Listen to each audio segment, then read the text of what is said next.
네, 오늘 우리에게 주시는 하나님의 말씀은 히브리서 3장 7절에서 14절의 말씀입니다.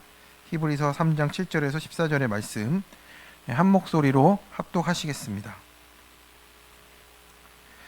그러므로 성령이 이르신 바와 같이 오늘 너희가 그의 음성을 듣거든 광야에서 시험하던 날에 거역하던 것 같이 너희 마음을 완고하게 하지 말라. 거기서 너희 열조가 나를 시험하여 증언하고 40년 동안 나의 행사를 보았느니라.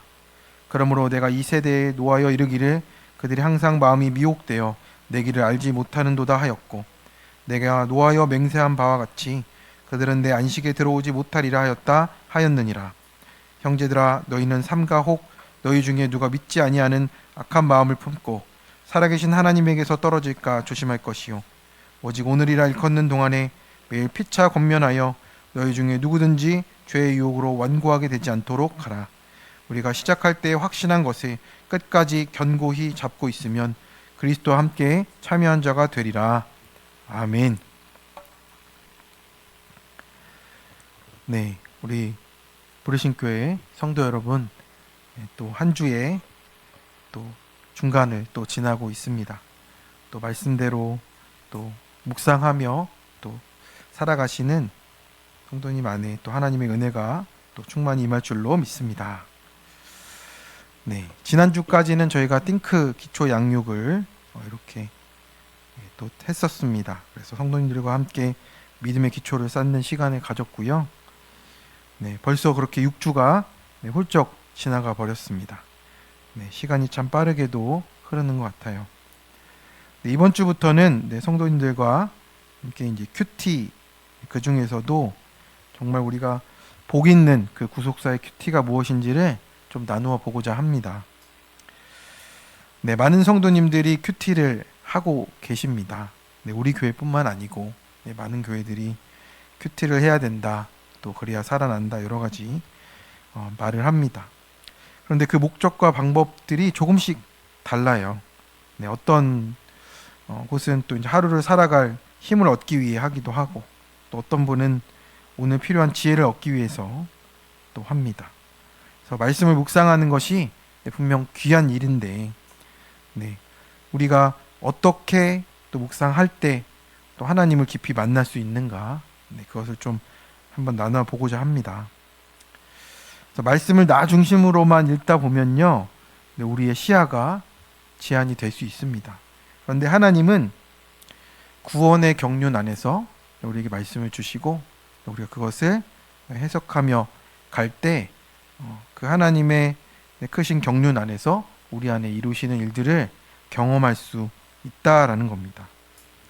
그래서 오늘 우리가 이제 나눠볼, 오늘만이 아니죠, 이제 계속 꾸준히 좀 나눌 건데, 이런 구속사의 큐티에 대해서 좀 알아가야 할 것 같습니다. 그래서 오늘 하루를 위한 어떤 지혜를 구한다, 이 정도가 아니고요, 성경의 전체를 흐르는 하나님의 구원 계획 안에서 내 삶을 바라보는 묵상을 함께 하려고 하는 것입니다.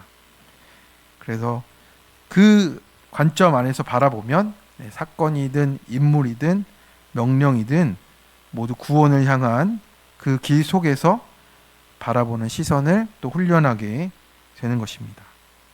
그래서 이런 훈련이 되어 있지 않으면요, 성경을 읽을 때 대단히 어렵습니다.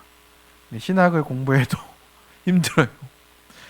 그래서 고난이 왔을 때 우리는 쉽게 원망과 불평에 빠지게 되고, 성경을 읽어도 까만 것은 글씨, 하얀 것은 바탕이 되는 현상을 우리는 겪게 됩니다. 하지만 구속사적인 큐티를 통해 훈련을 하면요, 고난도 하나님이 나를 부르시는 자리로 해석이 되고, 그 속에서 주님의 안식과 소망을 발견하게 됩니다. 그래서 큐티의 기초를 튼튼히 세우는 것이 매우 중요한 것이죠. 그래서 본문 하나를 읽어도요, 그 속에서 또 예수 그리스도를 발견할 수 있고, 또 광야 사건을 보면서도 또 예수님의 십자가 부활을 보고 또 내 삶을 보게 되고, 그렇게 되면 우리 내 삶을 바라보는 시선이 이제 바뀌어지게 되는 겁니다. 그래서 광야가 끝없는 벌이 아니고 하나님을 깊이 만나는 그런 훈련의 장소가 된다라고 하는 것입니다. 그래서 성도 여러분, 그래서 큐티의 기초를 잘 세워야 하는 이유가 여기에 있죠. 말씀을 묵상하고 한 말씀이라도 순종할 때 우리의 하루가 또 우리의 삶이 진짜 복된 인생이 될 수 있습니다. 아멘. 근데 우리 옆에 있는 분에게 이거 어디서 못 듣는 얘기입니다. 한번 해주세요. 네, 어디서 못 듣는 얘기예요. 첫 번째로 오늘도 내게 말씀하시는 하나님을 믿습니다. 입니다.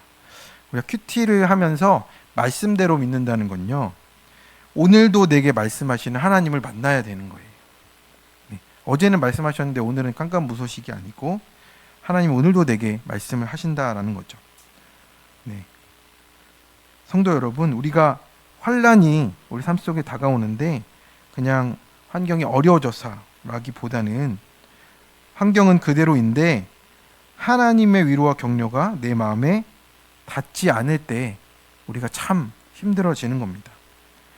어떤 사건 자체가 힘든 것이 아니라 말씀으로 해석이 되지 않으니까 더 큰 고통을 겪는 것이죠. 예수님을 믿어도 삶이 힘들어서 극단적인 선택을 하는 사람들도 있고요. 그 선택들을 자신의 뜻대로 하는 사람들도 참 많습니다. 왜 그렇습니까? 말씀이 들리지 않았기 때문이죠. 그래서 말씀이 들리지 않으면 교회를 다녀도 내 삶을 치유할 수 있는 사람은 없습니다.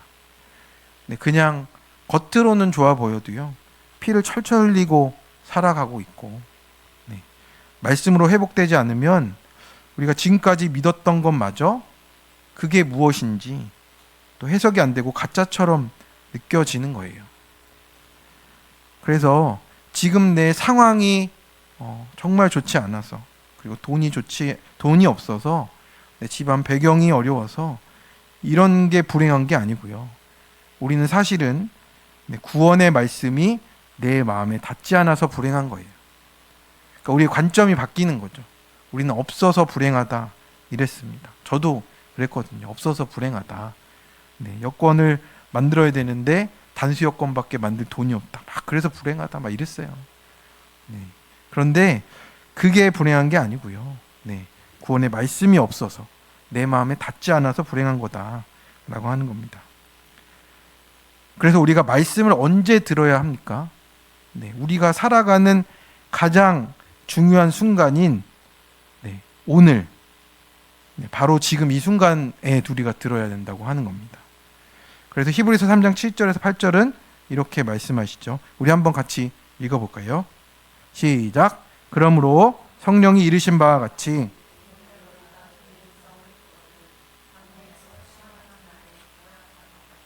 너희 마음을 완고하게 하지 말라. 여기서 강조점이 무엇입니까? 오늘이잖아요. 오늘.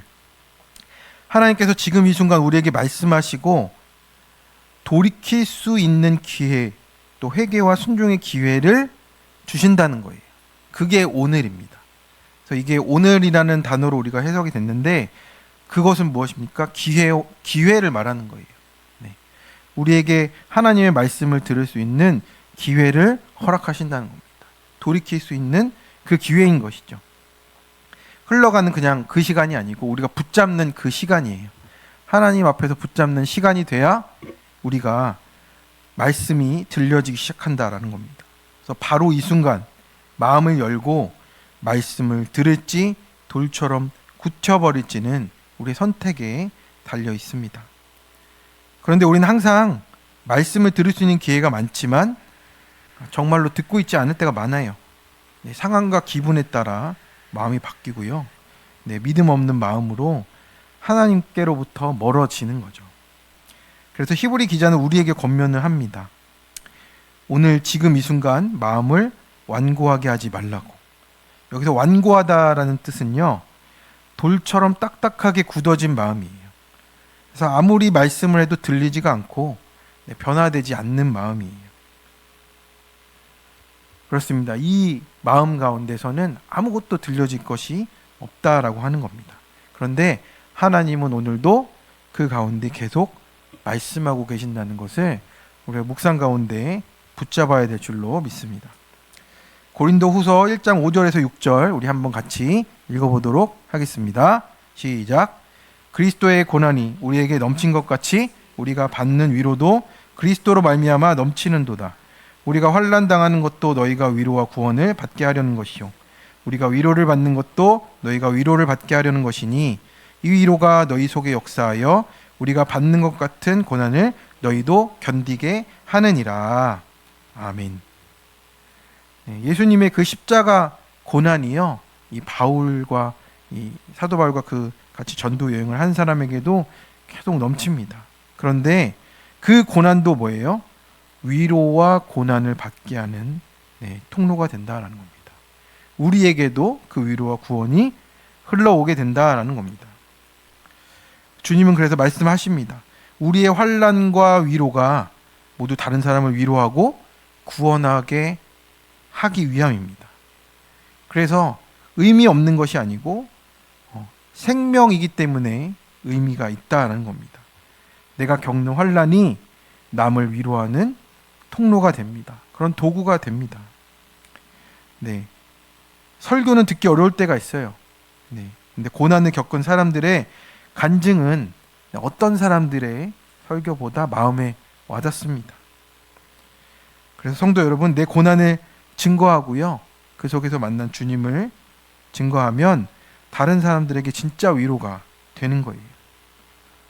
그래서 오늘도 하나님께서 내 삶 속에서 말씀하신다는 것을 믿으시기 바랍니다.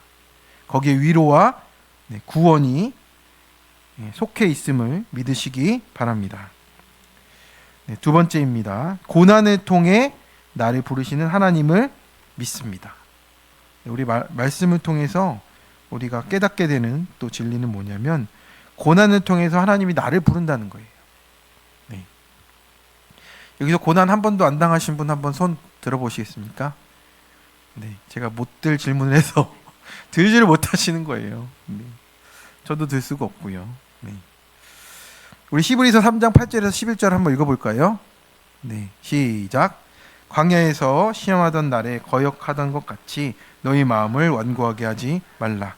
거기서 너희 열조가 나를 시험하여 증험하고 40년 동안 나의 행사를 보았느니라. 그러므로 내가 이 세대에게 노하여 이르기를 그들이 항상 마음이 미혹되어 내 길을 알지 못한도다 하였고, 내가 노하여 맹세한 바와 같이 그들은 내 안식에 들어오지 못하리라 하였다 하였느니라. 아멘. 성도 여러분, 신앙생활을 하다 보면요, 왜 나만 이런 어려움을 겪을까 하는 순간이 있어요. 건강도 무너지고, 관계도 틀어지고, 재정적으로 어려워지고, 직장과 우리 모든 삶의 관계 속에서 또 어려움을 당합니다. 그때 우리의 마음이 당황하고 흔들리죠. 그때 그 순간 하나님은 어디 계신가? 우리가 질문하게 되어 있어요. 그런데 오늘 본문은 분명히 말합니다. 고난은요, 하나님이 나를 버리시는 그런 신호가 아니고 나를 부르시는 신호라는 겁니다. 우리가 거꾸로 해석을 해야 돼요. 아, 하나님이 나를 찾으시는구나. 지금 나를 하나님의 가까이 오게 하시는구나. 그게 우리의 해석이 되어야 한다라는 겁니다. 고난은요, 하나님이 우리를 훈련시키는 광야 학교라고도 하죠. 광야는 쉽겠습니까? 전혀 쉽지가 않습니다. 그런데 이 과정을 통과하는 사람은 깊어지는 것이죠. 문제는 말씀이 없이 광야를 지나면 어떻게 되느냐예요. 오늘 본문처럼 말씀 없는 그 광야는 어떻게 됐습니까? 하나님을 시험하고 모든 것에 거역하고 결국 길을 잃게 되는 것이죠.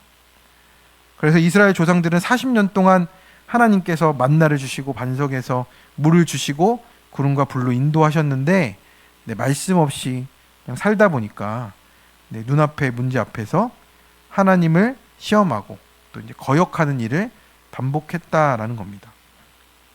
그래서 여기서 미혹되어라는 말은요, 길을 잃고 방황하다, 스스로 멀어지다라는 뜻이에요. 그러니까 하나님 앞에서 자꾸 스스로 멀어지는 거예요. 말씀을 안 들으니까 방향은 자꾸 다른 곳으로 향하게 되어 있다.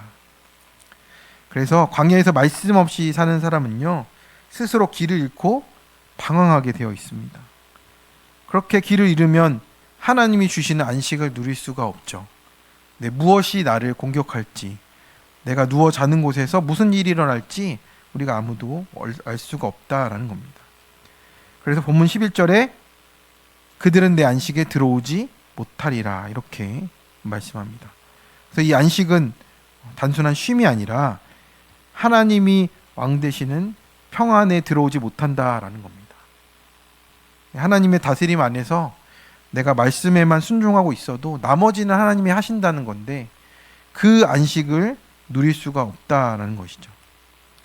그래서 이 평안이 없으면 광야에서 두려움 속에서 또 불안 속에서 또 원망 속에 살아갑니다. 그러면 우리가 어떻게 해야 하겠습니까? 그러니까 지금 내 앞에 온 고난을 하나님의 방식으로 해석을 해야 되는 거예요. 하나님의 관점으로 해석을 해야 되는 겁니다. 그 전환이 필요한 시점이 되었다라는 거예요. 그게 어떻게 가능합니까? 나라는 틀을 가지고 볼 수밖에 없는 내가 죽어져야죠.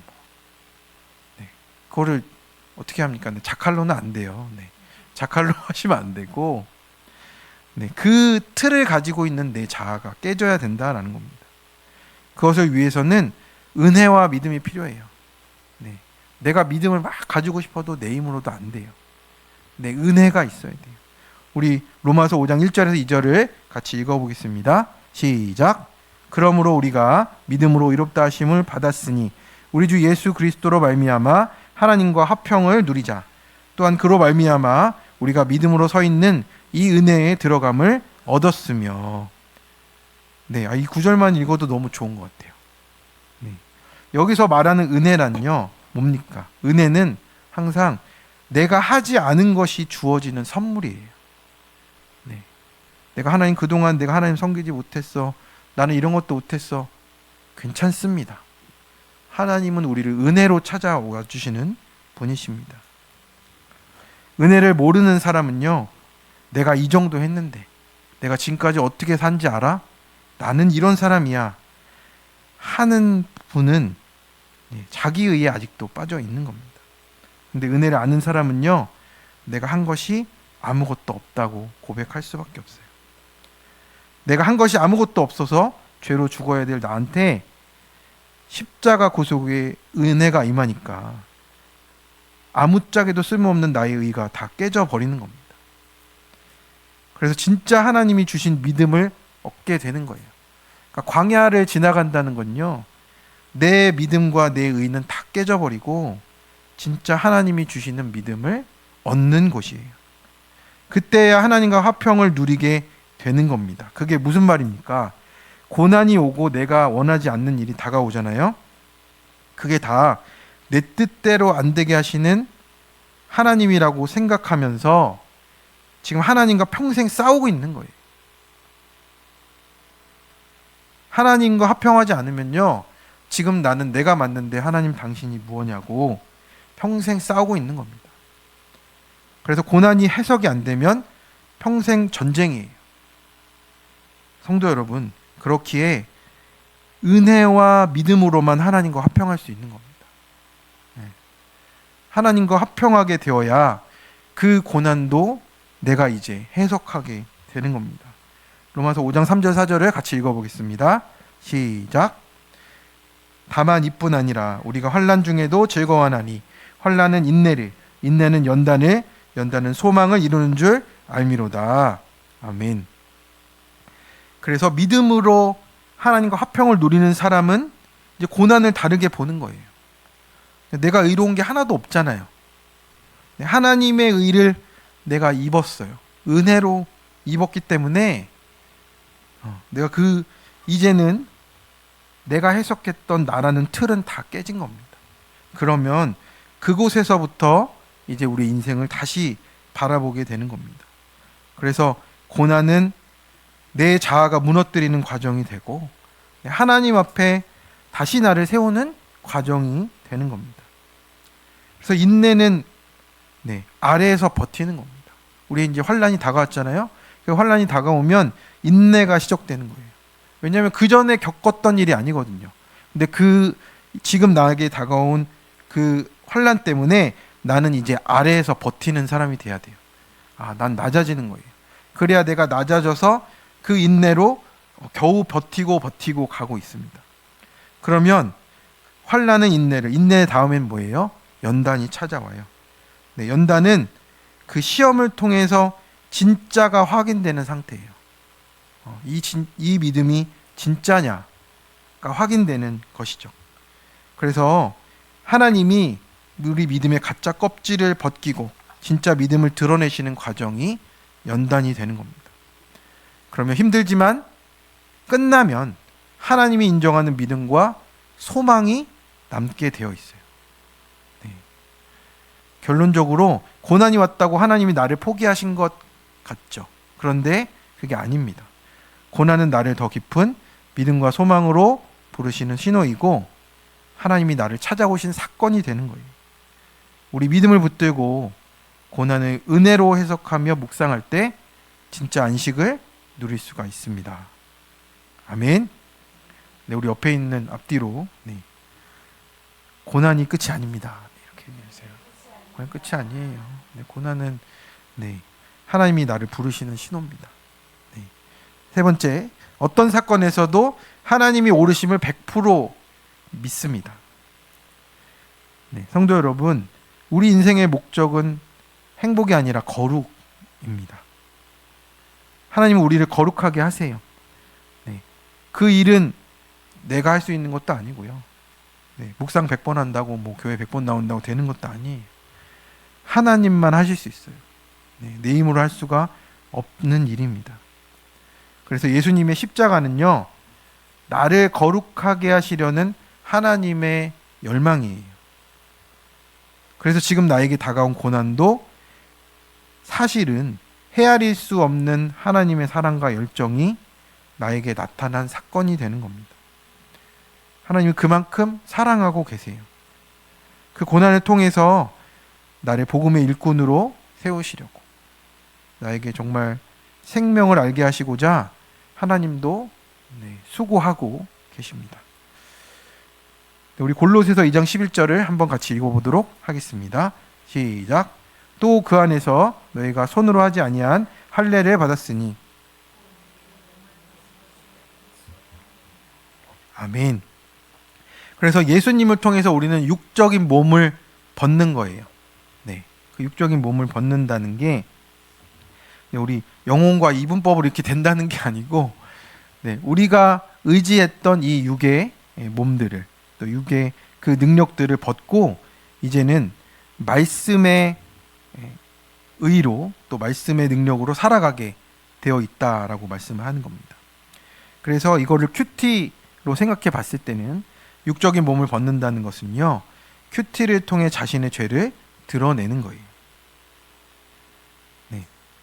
하지만 예수 그리스도를 만나지 않고 자신의 죄를 드러내면 이제 수치밖에 안 되죠, 세상 속에서. 그런데 말씀 안에서, 또 공동체 안에서 진정한 회개와 겸손으로 나아가면요, 우리가 자신의 죄를 드러나는 게 우리를 살리는 길이 돼요. 그래서 나를 위해 죽으신 그리스도를 깊이 만나는 체험이 되는 겁니다. 그래서 사람마다 육을 벗는 과정이 다 달라요. 어떤 사람은요, 99억 망했을 때 안 돌아오고요, 100억 망했을 때 돌아와요. 되게 웃기죠. 1억 차인데 그때 돌아왔대요. 어떤 사람은 암에 걸렸을 때 안 오고, 그 다음에 항암 치료했을 때도 안 오고, 그 다음에 이제 소변줄 달게 되니까 그때 왔대요. 그 육적인 몸이 벗어지는 과정들이 다 달라요. 그런데 빨리 돌이킬수록 수지 맞는 겁니다. 제발요. 그래서 중요한 것은요, 이런 외적 상황이 아니고 마음의 할례를 받아야 진짜 육을 벗고 속을 드러낼 수가 있는 거예요. 그래서 날마다 말씀 안에서 죄를 고백하며 육을 벗어내는 것이 그리스도의 할례가 된다라고 말씀하십니다. 그리고 말씀을 듣는 것이요, 내 삶과 미래를 준비하는 가장 중요한 길입니다.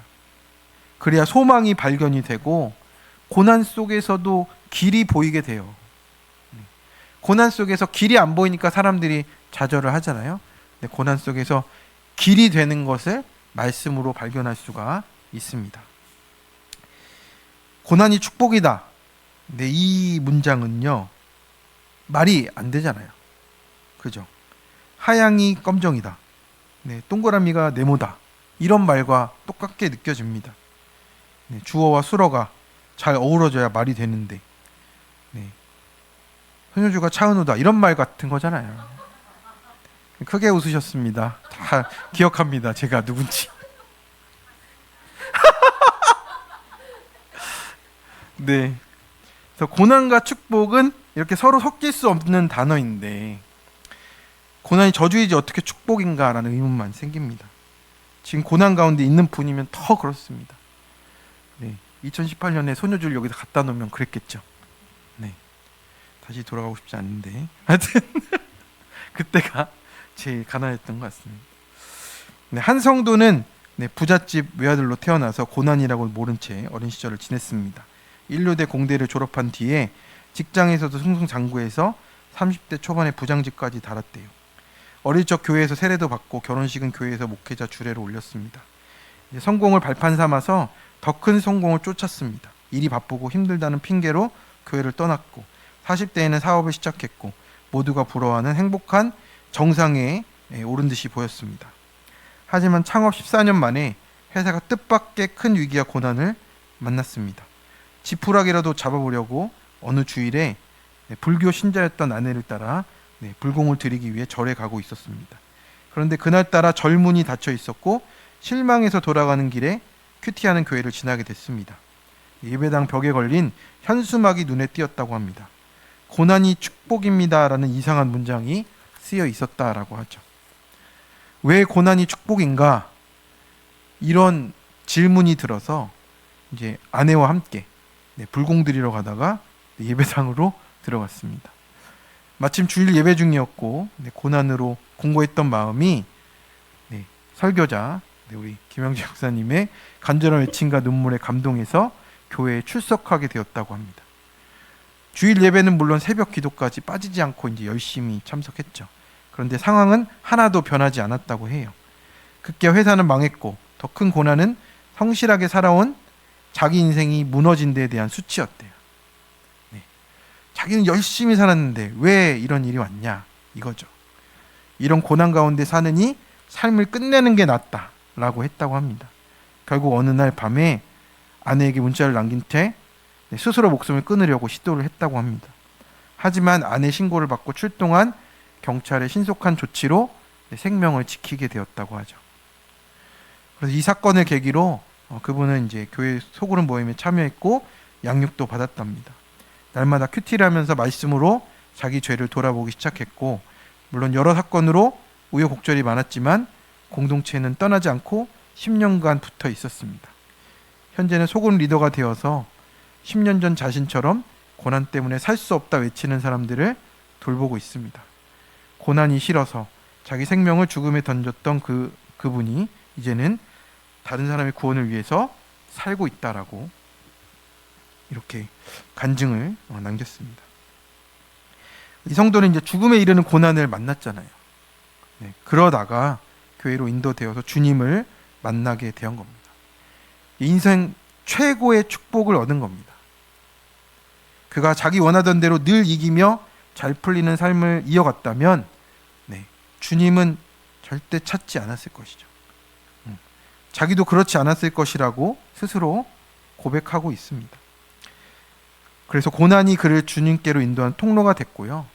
그래서 고난이 축복이 맞다라고 하는 겁니다. 그래서 고난은 우리가 모태에서부터 장착된 자기의 의의를 깨뜨리는 거예요. 고난은 내가 살기 위해서 열심히 쌓아 올린 공든탑을 무너뜨려요. 그래서 그 인간의 본성적인 교만함이 해체가 되는 거죠. 우리가 고난을 겪으면서 자신이 기댈 수 있는 존재의 터전을 잃어버릴 때야 그때서야 하나님을 찾게 됩니다. 내 고정관념이 깨지고 비로소 주님의 말씀이 그때부터 들려지기 시작하는 겁니다. 내가 틀렸다 하는 만큼 들리는 거예요. 네, 내가 옳은데 뭐가 들리겠어요? 네, 내가 틀렸다는 만큼, 육이 무너지는 만큼 들리게 되어 있습니다. 그래서 성경의 말씀처럼 고난을 겪은 것이 우리에게 유익입니다. 네. 성도 여러분, 지금 나를 이 자리까지 인도하신 하나님이 100% 옳으시다고 고백할 수 있습니까? 네. 하나님은 그렇게 우리에게 만나지는 겁니다. 고난을 통해 얻는 소망과 믿음이 있어요. 그리고 그 안에서 누리는 안식이 진짜 참된 복이라는 겁니다. 처음 예수님 믿을 때는 권세 있고 만사 형통하는 것이 믿음의 복처럼 느껴질 수도 있지만 진짜 믿음은 예수님의 십자가와 그 고난의 길을 사모하는 것에서 자라나는 겁니다. 그래서 십자가 없이는 죄사함도 부활의 소망도 없듯이 우리의 삶에도 고난이 없이는 지금의 우리가 있을 수가 없습니다. 그래서 우리는 자신의 고난을 자랑하는 겁니다. 내가 잘되고 복되고 성공했다 이 자랑이 아니고요. 우리가 예수님 만난 그 고난을 자랑하는 겁니다. 성도 여러분, 결국에 내가 만난 예수님을 증거하며 살아가는 인생이 가장 참된 복된 인생입니다. 그래서 그 사건이 하나님이 100% 옳으신 사건으로 해석이 되는 겁니다. 그래서 내가 당한 고난이 있고 또 가난이 있고 애통이 있고 핍박이 있지만 그 속에서도 천국의 소망을 누리고 살아가는 것이 참된 복이라고 하십니다. 우리가 그 복음의 능력이 어디서 나타납니까? 정말 살 수 없는 소망 가운데 있는데 그 속에서 오늘 하나의 말씀으로 살아가는 그 적용이 있는 순종이 있는 삶이 그 복음의 능력이라고 우리에게 말씀하십니다. 우리 앞뒤좌우로 이렇게 인사하도록 하겠습니다. 하나님이 100% 옳으십니다. 하나님이 100% 옳으세요. 우리가 알지 못하는 것을 더 알고 계십니다. 그 하나님을 인정할 때 우리 삶 속에 말씀이 들려지는 겁니다. 오늘 정리하겠습니다. 첫 번째로 오늘도 내게 말씀하시는 하나님을 믿으시기 바랍니다. 하나님은 우리 인생이 끝났다고 말씀하시지 않으셨어요. 오늘도 말씀하십니다. 두 번째, 고난을 통해 나를 부르시는 하나님을 믿습니다. 그 고난이 하나님이 부르시는 통로예요. 하나님 어디 있냐고요? 고난 가운데서 함께 하시는 하나님이십니다. 세 번째, 어떤 사건에서도 하나님의 오르심을 100% 믿으시기 바랍니다. 그러면 우리가 이 큐티 또 말씀을 묵상하는 이 자리가 정말 하나님 만나는 자리가 될 줄로 믿습니다. 다음 주가 또 기대되십니까? 다음 주도 꼭 이렇게 또 함께 또 오셔서 복 있는 큐티의 자리로 나오시길 축원합니다. 적용 질문입니다. 오늘 큐티 본문에서 하나님께서 나에게 말씀하신 것은 무엇이었습니까? 내게 다가온 환난이 어떻게 위로와 구원이 되겠습니까? 나의 삶에 찾아온 고난으로 나를 부르신 하나님을 만나셨습니까? 나는 지금 환난, 인내, 연단, 소망 중에 어떤 과정에 있습니까? 매일 주시는 말씀에 순종함으로 이미 천국의 승전고를 누리고 계십니까? 이것도 카톡으로 보내드리도록 하겠습니다. 우리 이 시간에 함께 좀 기도하고 결단하고 기도하겠습니다.